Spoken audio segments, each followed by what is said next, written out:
So yeah, something there. Place expansion, yeah, it's calculus. Yeah. Basically, I kind of have like a 5%. You what? 5%. What stinks in here? It smells like smoke. That makes me feel better. Like, not like where mine is. Yeah, and that was my next girl. Yeah, that's what he said. Like, Okay, let's talk about an exchange model associated with trading. You need this to understand front running and being pennied and splitting a clean cross trade and all the other technical stuff that you're going to learn about right after I finish doing this. But what I find is if I don't do this, you don't understand any of that stuff. So, here's your limit book.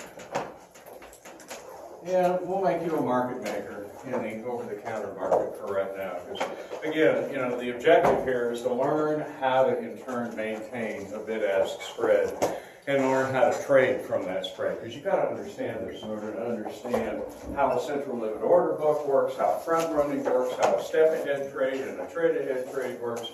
Like I say, unless you get the idea of what a market maker or a specialist does, none of that other stuff makes sense. So that's the whole purpose of this. I didn't used to teach this, and it's not in the book, because the book assumes that you know it, but what I find is you don't know it.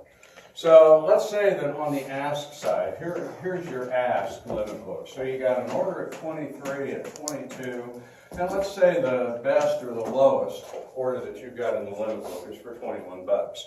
And your bid limits are a little bit lower. So in the limit book, you've got somebody that wants to buy at 17, somebody that wants to buy at 18, and somebody that wants to buy at 19.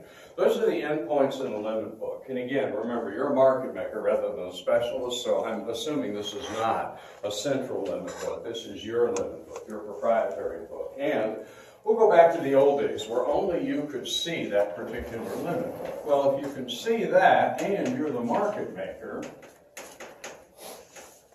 or the specialist, M-A-K-E-R. It's Monday.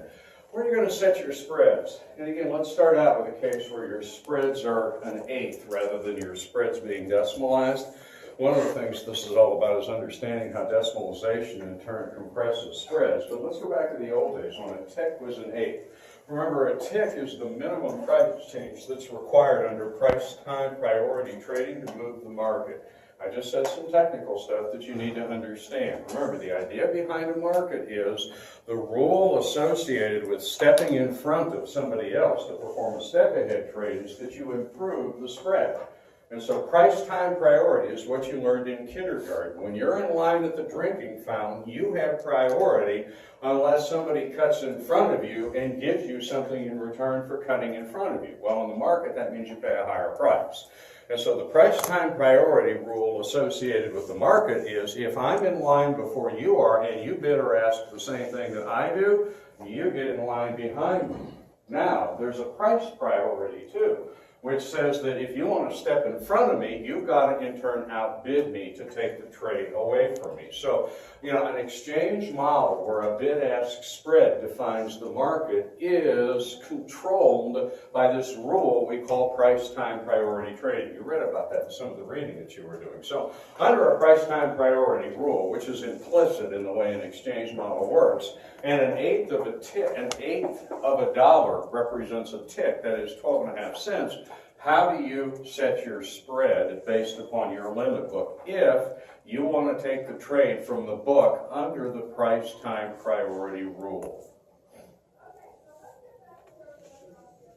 That was a question, and you should have an answer to it. It's obvious. Well, you've got to improve the spread. So how do you improve the spread?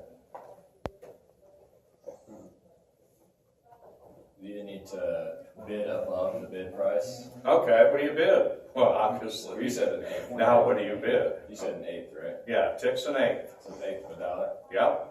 So You don't have to decimalize it. Just keep life in eighths. It's simpler, right? 19 and an eighth. Yeah, so your bid's 19 and an eighth. What's your ask? 20 and 7/8.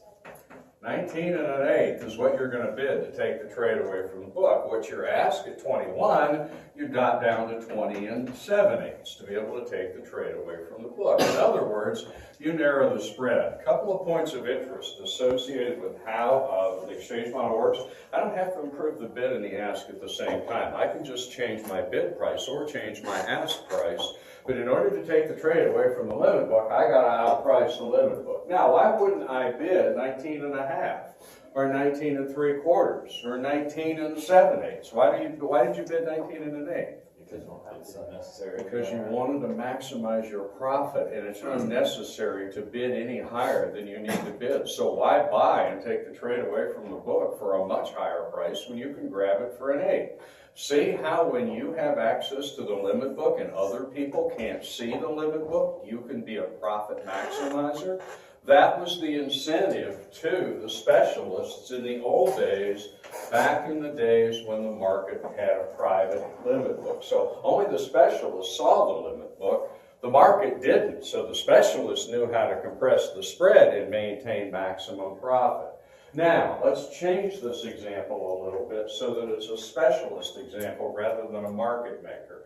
This is the New York Stock Exchange. If you go to the floor of the exchange and you're a floor broker or a floor trader and you ask the specialist rather than a market maker, here, how's the market? He or she quotes a spread to you, 19 and an eighth to 20 and 7/8. Now, if you're out here in the crowd, so the third step in this is the crowd, and you want to take the trade away from the specialist, how do you take it away from the specialist? Same way. You in turn promote or promulgate a more aggressive spread. So you bid 19 and a quarter down to 70, down to 20 and 3/4 on the ask side.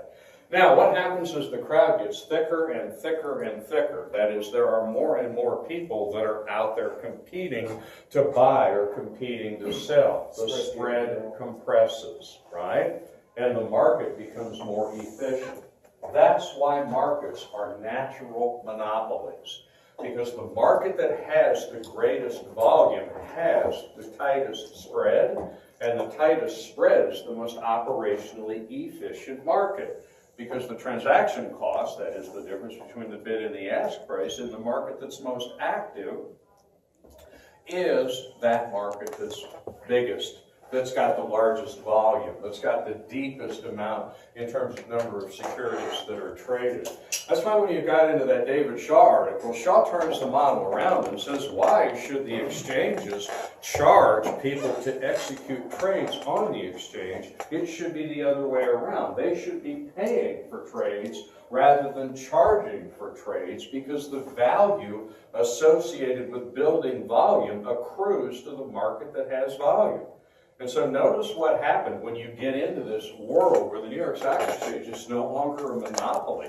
They start paying to attract trading volume. Because essentially, if you go back when the New York Stock Exchange and the physical exchanges had a monopoly, they charged to trade on the exchange. Why? Because there was nowhere else you could go to execute the trade. So they were the only game in town. Well, as soon as there's competition from the over-the-counter market and ECNs, now the market that has the greatest volume is where everybody goes to trade because the spreads are narrower, and so the market started paying for activity in order to attract trading volume, because that in turn makes the market a natural monopoly. That contributes to the monopolistic structure of the market. That's why markets are regulated. That's why they're licensed by the SEC, because they are natural monopolies, as I mentioned a minute ago. And why? Because competition improves the spread, and competition increases with volume. Now, let's go back to the limit book, and let's say that we have a limit that's a limit. Let me see what the numbers are that I put together. I think I did an ask that comes into the market. Yeah, let's say that I've got a limit to buy that comes into the market. I'll do that one first, and I'll put it over here. So I got a bid that comes in at 21 for the limit book. What happens to that order? That is fulfilled, the ask. At what price? Well, if that's the current ask, the 20-30 or 20 3/4. Good, because now what you do is you match to the opposite side of the market. Notice a minute ago we were improving the bid, so you're going 19 to an eighth to a quarter. So you were stepping up so that you could trade ahead without violating the trade through rule, where you're trading through a better spread somewhere else in the market, which violates temporal or price time priority in the market. But now you got somebody that comes up in the limit book and says, hey, I'll pay up to 21. Well, what do? You compare that to the current ask in the market. Current ask is 20 3/4, which is where that order would fill. So notice what happens. Limit orders turn into market orders when they become executable. Say you've got an ask that comes into your limit book at 19. Same scenario. I'm just reversing the direction. So you've got somebody out there that's willing to sell at 19. What happens to that order? Obviously it fills, but at what price? 19 1/4, because right now there's somebody out there that's willing to buy at a price greater than what you're willing to sell. I mean, this is obvious stuff, which is why the book leaves it out, but you got to think about it in order to understand how it works. That's what turns a market order or a limit order into a market order. When the limit order can fill at the current price in the market, then the limit order becomes a market order, and it's filled at whatever the prevailing price is in the market. Now, let's talk about moving markets, because right now I've just kept you in a static market. What happens if price is rising in the market? Well, you're going to raise your spread. So you begin to raise the bid-ask spread. Remember, you don't have to raise both sides of the transaction at the same time if you're a market maker or a specialist. So in a moving market, I could raise my bid price from 19 1/4 to, I don't know, 19 1/2, 19 3/4, and whatever's going on in the market. But at the same time, if I want to preserve my profit margin, then I've got to increase my ask price as well. Otherwise, I'm compressing my margin. So I've got to buy at a higher price if I want to in turn bring volume in, and I've got to sell at a higher price if I want to maintain my profitability in the market. You don't have to do that at the same time. In a chaotic market, you can do what's called hitting the bid. And hitting the bid is when the ask price becomes the same as the bid price, because people are scrambling to sell out their inventory and nobody's buying, so no one's paying attention to the bid price anyway. If you get a bid order, you can ignore it. But everybody in the market is selling and you want to sell out your inventory. And so in my little example here, you would have a locked market where the bid and the ask are equal to one another if the ask went down to 19 1/4. As I said a minute ago, that's called hitting the bid. The ask price hits the bid. Wachovia hit the bid on, what was it, September 19th of 2008, just before they failed, because everyone that made a market in that stock was running away from that stock to get out of it before the firm collapsed. And so when you turned on the TV, you had to turn on a technical channel like Bloomberg or CNN. What you saw was that the company had hit the bid. There's also what's called a cross market. The market can become even more chaotic than a locked market. The ask price can continue to fall. And so in a market where, let's say the ask would run down to 18 because you're desperate to sell out your inventory, but you don't pay any attention to your bid price, that's called a crossed market, when the ask lies below the bid. And again, those kinds of circumstances indicate that you've got some kind of chaotic perturbation going on in the market. There's something weird going on and everybody's running out of the company. Wachovia did not cross, it just locked. It was called a locked market. I gave you a little article that talked about locked markets and crossed markets, and that's how the limit book works, and that's how the spread works. Now, let's take a look at what one of these things actually looks like in reality. I should have done this before we came in, but I forgot I had the slide that I wanted to do. This is an ECM quote. What I've got on the board behind me is a market maker or a specialist position. What I'm going to show you next is what a quote looks like out of an ECN, an electronic communication network. Notice this ECN happens to be Instinet and Archipelago. It's a joint quote out of both ECNs, but the data that's shown here, for whatever reason, is all Instinet data. And so give me a minute for this thing to warm up and you'll see what this stuff actually looks like. And I like this one because this is back in the days when I was making money on my Wachovia, which was one of my bigger losses of all time. Notice that's Yahoo Finance off of the internet. Hopefully that'll show up. Give it a minute to, those things have to warm up a little bit before they show you at any kind of volume. Notice, see that bid-ask spread? In an ECN, you don't have a bid-ask spread because you don't have anything in the middle that quotes a spread that stands ready to buy and sell from inventory. Remember when I talked about electronic communication networks? But you've got a synthetic bid-ask spread that's based upon the order book that exists within the ECN. There's the order book for Instinet as of the close of business on whatever day this was, March 31st, 2004. It's at the top of the screen. See where it says, quote is from Archipelago or INET. INET is Instinet in the market. That's owned by Reuters. This was back in the days when Archipelago was independently owned in Chicago. Remember, Archipelago is now the New York Stock Exchange because the NYSE did a reverse merger into Archipelago a few years ago. We won't get that far in this semester because I've only got 2 days left to finish this stuff, but you would have learned that next week when we continue talking about the stock market. Notice, see the bid side of the market, the ask side of the market, and the source of the quote that you're getting. And so you've got the highest bid in the market is 47.10. The lowest ask in the market is 47.56. And so the spread, the programmers at Yahoo got this wrong, is 47.66 to 47.10. That's not a bid-ask spread. That's not what somebody is quoting that they're willing to buy or sell from, like it is on the board behind me. That's simply all of the unfillable orders that are sitting out there in the ECN, which is kind of like a limit book, but it's not the same thing as a limit book. Those are simply deal flow that runs through the ECN that indicates unfillable orders at a particular price. Now, the ECN can do one of two things with those orders. Number one, they can match them internally. That's called an internal execution model, ECN. Or the VAB model, the value-added brokerage model associated with an ECN, is if you can't fill that particular order to buy at 47.10, then you shop it. The ECN turns into like a shopping bot where it goes out to the LSE and it goes out to the Tokyo Exchange and it goes out to other ECNs and it looks to see if it can fill that order at that particular price. And so that's the way Archipelago works today. This was back in the early days of ECNs when they weren't quite as sophisticated as what I just explained. But the way an ECN works today, like on the IDEX, the iExchange that you learned about earlier, is you fill what you can fill internally and then the rest of it you try to fill anywhere else in another market where somebody's got an ask that matches your particular bid.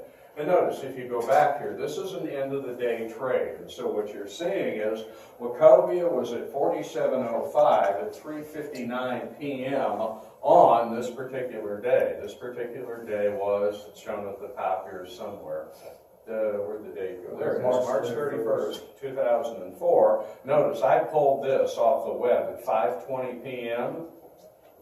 The market closes at 4, and so what you're getting where it says last trade is the last trade in the market right before the market closed, which was right at 3:59, 1 minute before the market closed, which was up 18 cents on the day from the previous closing price or the opening price on this particular day, March 31st. Notice, Wachovia is trading in the after-hours market, and the last trade in the after-hours market was in 401 at 47, which was up 13 from the opening price on March 31st.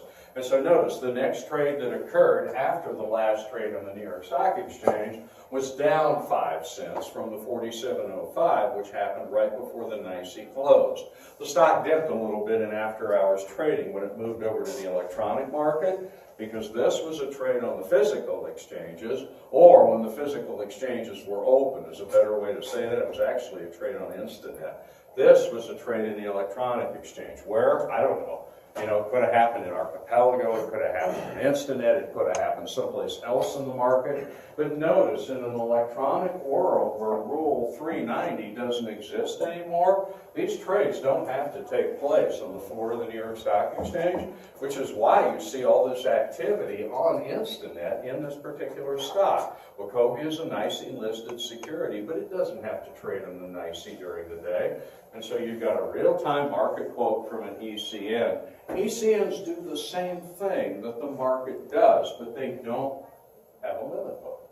But they have the same thing as a limit book in that they have unfilled orders that stack up in the queue at prices that are unfillable. That's why they easily supplant or take the place of the over-the-counter market, or in the case of the physical exchanges, a central limit order book. Now, let's go back to the spread that I had up here a minute ago. And again, I'll show it to you on paper rather than going back to what I put on the board. That's the same thing that I had on the board a second ago behind me. Think about what happens when you decimalize to the nature of spreads. What's going to happen when you move from a tick being an eighth to a tick being a penny?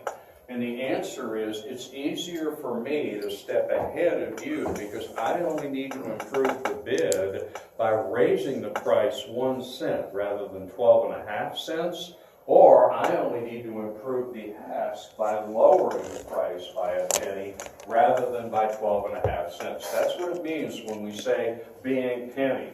So if you're sitting in the market with a spread at 19.25 to 20.75, I can penny you for 26. So I can bid 19.26. You're out there at 19.25. So what happens when a market decimalizes? And the answer is spreads collapse, because it's easier for other people to take the trade away from you, because the risk of improving the market by a penny on the ask or the bid side is much lower than when you've got to bid 12.5 cents more or ask 12.5 cents less. And as I said a minute ago, that's called being pennied, and that's why spreads collapse in a market where decimalization occurs, which is why decimalization is a good idea. You know, there are two reasons associated with that, really. One is the idea that what is an eighth? I mean, 12.5 cents is hard to understand. That's why a minute ago when you were trying to decimalize it, I told you not to decimalize it, just keep it in an eighth, because we quoted everything in eighths. Most markets went a long time ago to decimalization. The U.S. market was the last to change. The U.S. market changed in 2001. Why? Because the market makers and the specialists resisted it because it cut their profit. Notice, if you can penny a spread and spreads combine or collapse to half of what they used to be, I mean, notice if you go back 10 years ago, 20 years ago, and you look at spreads on New York Stock Exchange securities, they were like 60 cents, 70 cents. Shit, today they're 15 or 20 cents on the slow day.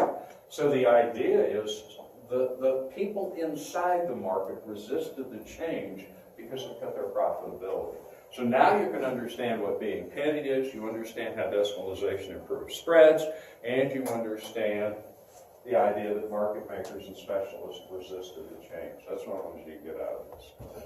When we decimalize, it would only decrease the spread, it would only tighten the spread if it encouraged a bunch of new people to jump into the market, though. Or if it encourages the existing people, the extant people in the market, to do more trading. And so the idea is, if I'm sitting there at 1925, you don't have to take a hell of a lot of risk to improve to 1926 and take the trade away from me. And then he doesn't have to do much to go to 1927 and 8 and 9 and 1930. And pretty soon the spreads are down much more tight.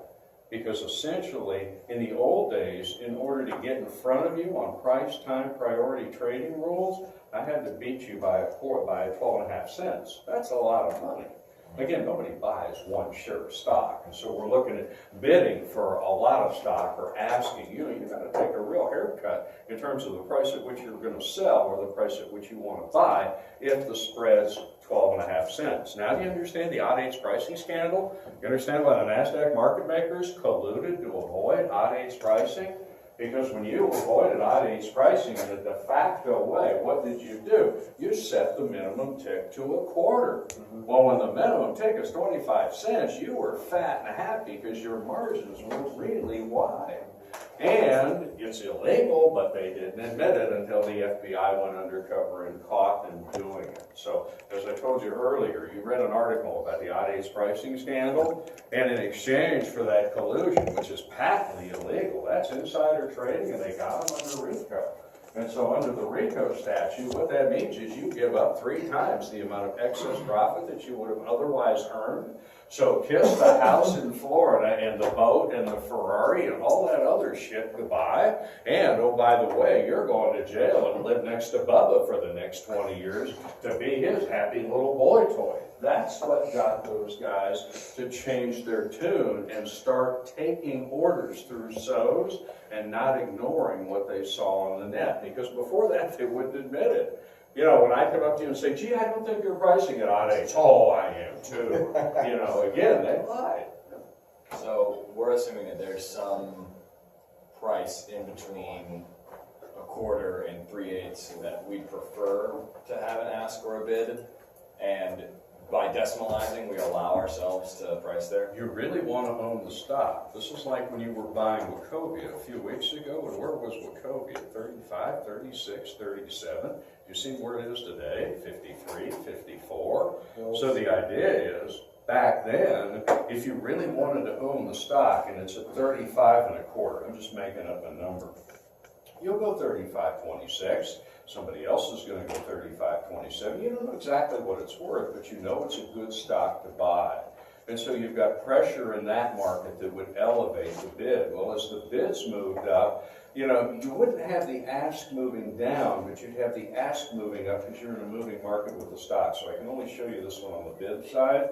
You know, the opposite would be true if you've got a stock like Herbalife that's falling out of favor and you want to dump it or get out of it, or you've got a lot of short selling pressure. Remember, I wanted to short sell that stock, but I wasn't sure what price I was going to short it at. I'll take whatever the market gives me when it's at 63, 62, 61, because it ain't worth anywhere near that. And so the idea is on either side of the market, the participant that wants to trade risks less when the spreads can be changed by a penny. And that encourages more trading. And that encourages more trading. And it encourages the market to become more fair because operationally the spreads compress based upon that increased competition and increased volume. See how it works? Yeah. And so the good news is we finally did decimalize. The bad news is people started splitting clean cross trades, and that led to all kinds of chaos in the market, which is one of the articles that I gave you to read. So after you read about decimalization, I'm going to skip a couple of these articles. So one, you know, on this thing with Prosper.com, I usually talk about intermediation versus indirect exchange. I'm out of time, so I can't do that. I'm trying to get to sync and do the pump and dump stuff, so I'm going to let that stuff go. But I do want to come back, and I do want to talk about the idea of decimalization. Oh shit, I forgot the pink sheets. When I came in, I was late, and I didn't grab those in my office. So that's the article that I gave you that talked about decimalization back in 2001 and all the good things that come out of decimalization. Well, then I gave you another article that says, so fast. The law of unintended consequences at work when we talk about decimalization too, because not everything that happens is something that's good when in turn we move to decimalized spreads. You've got this stuff called front running and step ahead trading and trade ahead trading and splitting a clean cross trade and being pennied and all that other stuff. Well, now you know enough about maintaining a bid-ask spread to understand how all of that stuff works.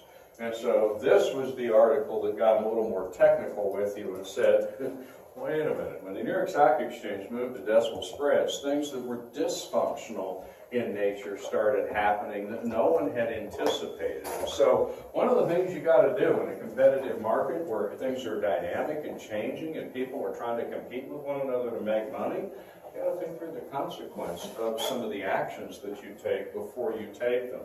And so you read some things in this article where they talked in that first paragraph about being pennied.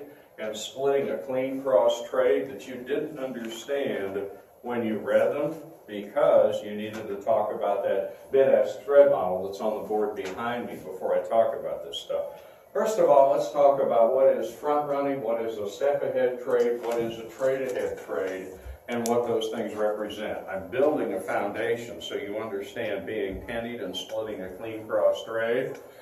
The first idea is, what is the idea of a step ahead trade? This is easy to remember because the language describes the action that's taken to improve the spread. So with a step ahead trade, I physically have to step ahead of you in line to execute my trade before you execute yours, if you're in line before I get there. So if you're at 19 1/4 and I show up at 19.25, I go to the line behind you. I can't step ahead of you. So how do I step ahead of you? Well, I improve the spread. Now I can improve the spread however I like. I can improve it from 19.25 to 19.30 or 19.40 or 22.95 if I wanted to, but nobody's going to do that because you don't have to. In a decimalized market, all I got to do is to go to 19.26 and I can step ahead of you. There's nothing illegal about what I just did, but it's bad form in the market. It's considered to be impolite because I pennied you in order to move in front of you.